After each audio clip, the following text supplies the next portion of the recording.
Once in Royal David's city stood all holy cattle shed, where her Bloody idiots. mother laid her baby in her manger for his bed. Mary was that mother. Bloody hell, I'm getting an RSI here. Oh, welcome, comrades. Well, it's been quite a year, I'm sure you'll agree. What with our political system falling apart, not to mention my heating system doing the same, I have been arrested, kidnapped, and electorally embarrassed, whilst my gorgeous and occasionally overbearing wife has won yet another pig breeder's rosette and gone an entire 12-month without throttling me. At least, not fatally. What a woman. The devoted Reginistas among you will, of course, remember that my beloved valet Flatulence was hospitalized with a broken hip, thanks to my accidentally pushing him out of a moving jeep. In my defense, he wasn't allowing me to drive, even though I paid for the petrol. He tells me his defiance was due to the fact that I don't have a driving license, but let's just say there were faults on both sides. Only months later, barely off his crutches, he managed to bust his other hip, his shoulder, and severely sprain his left nostril by falling through his own bedroom floor. The damn fool's been brewing chutney in there, and all the boiling pots and fermenting gubbins and whatever other nonsense all proved too heavy for the floorboards, and all fell through, along with him, his bed, and a life-size cardboard cutout of Raquel Welch. Creep. So, without Timothy Flatulence, the run-up to the Christmas period has been something of an uphill hike for Fiona and I.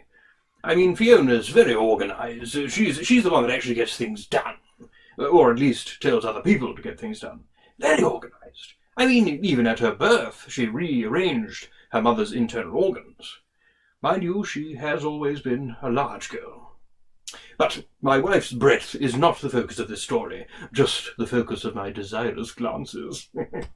Without Flatulence here, I've had to actually do the things that Fiona asked me to do, rather than get him to do them for me and pass them off as my own work. Crippled swine.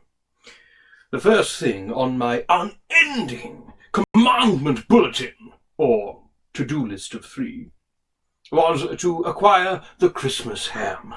A fine, age-old backwash tradition. The Christmas ham is the culinary crutch of the festive gulch.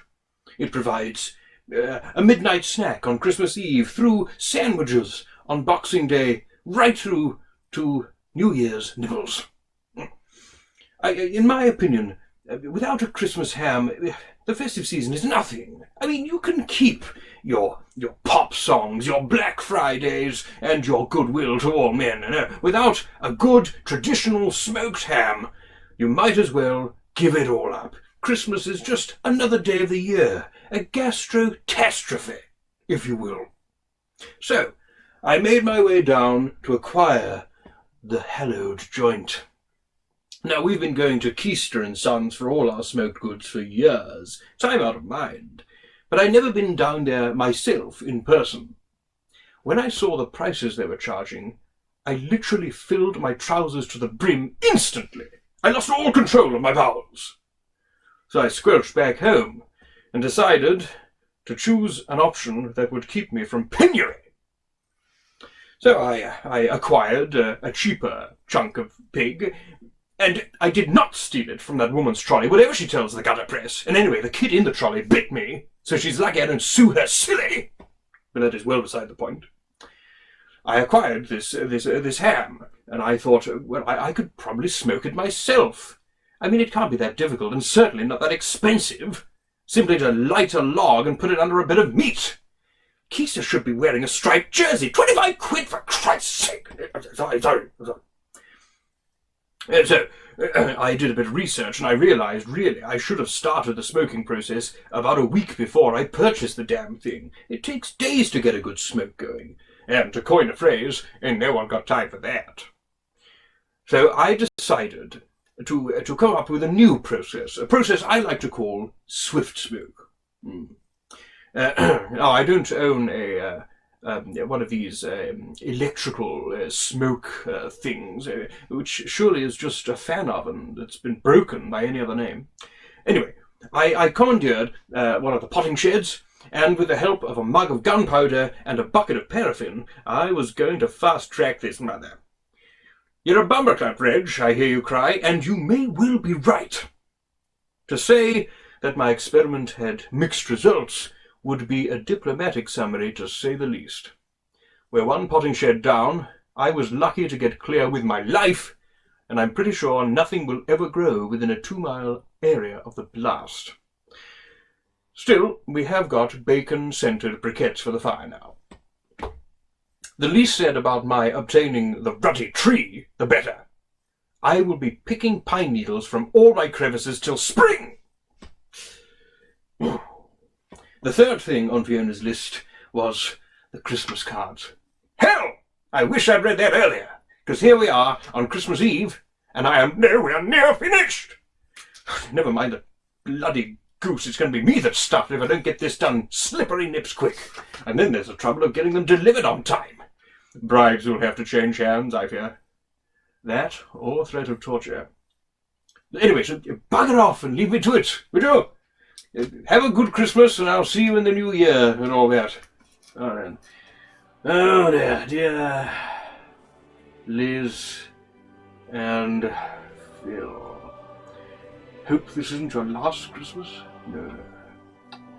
Condolences on Andrew. No, keep it simple. Merry Trimble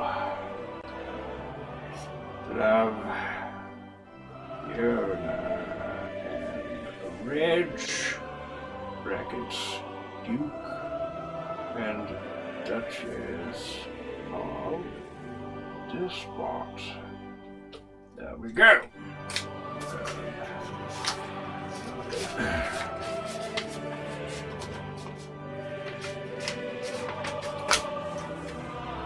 E.R. Sandringham House. Oh, bloody hell, what's that postcode? Oh, only 400 more to go.